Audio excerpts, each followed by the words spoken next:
Armi e bombe a mano in perfetto stato di conservazione sono state recuperate nel Trevigiano dalla squadra mobile di Venezia nell'ambito dell'operazione Mask che ha portato all'arresto tra maggio e lo scorso giugno più di 20 persone coinvolte in rapine. La mobile ha sequestrato un Kalashnikov, una pistola di fabbricazione belga, 2 bombe a mano e una maschera di gomma. Le armi erano nascoste a casa di un incensurato, lui non ne sapeva nulla. Il caldo eccezionale non risparmia la pesca. Nelle ultime settimane in mare si è registrata una vera e propria strage di vongole, cozze, orate, anguille, cefali e saraghi causata dalle alte temperature dell'acqua che sta mettendo in ginocchio interi settori produttivi in tutta Italia. E il veneziano non fa naturalmente eccezione. A lanciare l'allarme la Coldiretti, con l'afa eccezionale che ha determinato un innalzamento delle temperature dei mari fino a valori che nelle acque vicino alla costa hanno raggiunto i 35 gradi. Un brodo che comporta la fermentazione delle alghe e che priva l'acqua di ossigeno, portando alla moria di pesci e molluschi con perdite fino al 40% del prodotto presente negli impianti.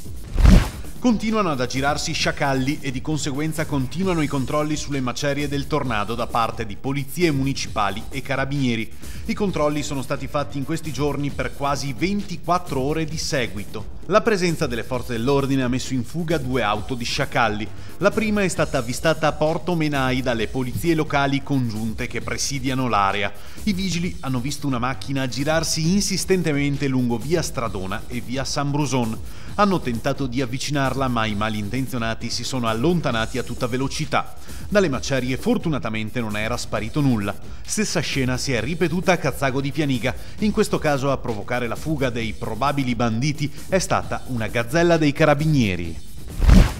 A Jesolo l'Associazione Nazionale dei Carabinieri a supporto della polizia locale per contrastare furti e spaccio di droga. La controffensiva dell'amministrazione comunale è iniziata per combattere il crimine nella località turistica.